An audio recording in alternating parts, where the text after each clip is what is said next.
Bonjour, hier nous sommes allés chercher dans notre mémoire les moments où nous avons jugé avoir manqué de courage ou avoir eu du courage. Aujourd'hui, on va s'attarder un petit peu sur les côtés ou les fois où nous avons eu moins de courage ou pas assez de courage pour regarder d'un petit peu plus près nos peurs. À chaque fois que nous manquons de courage, c'est parce qu'une peur au moins est venue nous stopper et finalement donner plus de poids au contre qu'au pour. Les pour sont nos envies, nos élans, notre aspiration, et ça soutient le courage. Et après, nos peurs, elles viennent grignoter un peu ce courage et éventuellement nous faire renoncer de faire ce que nous avions envisagé. Ces peurs qui nous sapent le courage, qui nous empêchent d'avancer, elles sont souvent plus ou moins les mêmes. Et généralement, vous pouvez en repérer quelques-unes qui vont sortir du lot et qui vont être pratiquement tout le temps là quand vous pensez manquer de courage. Et il y a finalement deux grands types d'empêchements, et ce sont la peur du résultat et la peur du regard des autres. Alors reprenons ça, peur du résultat, parce qu'en fait, les situations qui nous font peur, ce sont des situations qu'on maîtrise mal, et du coup on a du mal à anticiper quels vont être les résultats. Et c'est vraiment un grand frein parce que c'est une situation qui peut nous paraître difficile ou non, mais en tout cas on ne sait pas vers quoi on va. Et l'inconnu, ça fait peur. Et dans ce genre de cas aussi.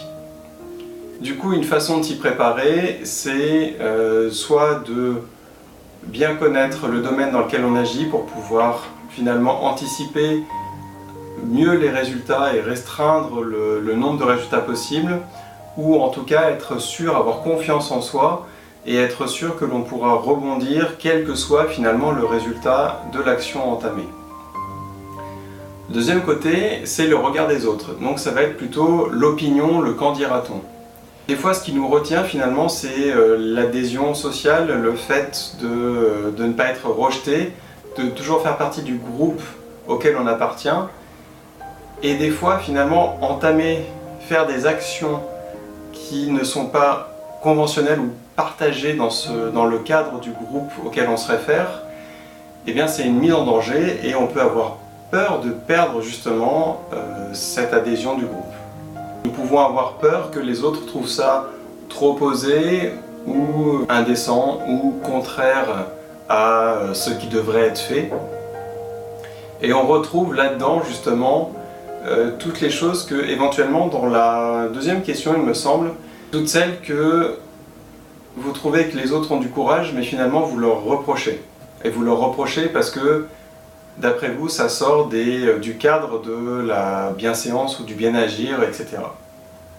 Et donc c'est l'effet miroir, c'est-à-dire que vous craignez que les autres vous jugent sur ce que vous entreprenez, et vous le craignez tellement que ça vous bloque, ça vous empêche d'agir.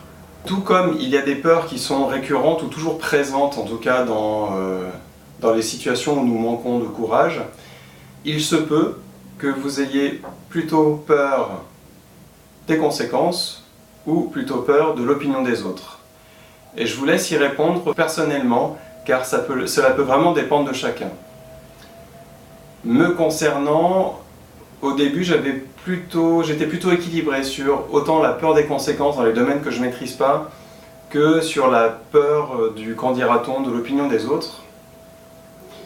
Et aujourd'hui, sans y réfléchir, j'aurais plutôt dit que j'avais peur des opinions, parce que finalement, j'accepte que les autres fassent des choses qui me paraissent étranges, ou que je n'aurais pas faites, ou etc. Et en fait, à bien y réfléchir, non. Ce qui me fait le plus peur, c'est bien ce cas-là. C'est l'opinion des autres, ce qu'ils pourront en dire, en déduire, etc. Alors que il me semblait leur reconnaître le droit de faire des choses différentes qui étaient hors de mes conventions. Et il semble que, en fait, non, ce n'est pas en tout cas équilibré entre ce que je pense accepter des autres et ce qui me retient aujourd'hui.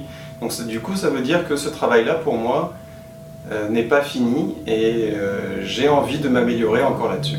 Voilà, je m'arrête là pour aujourd'hui, je vous souhaite une excellente journée et je vous dis à demain pour la suite. Salut!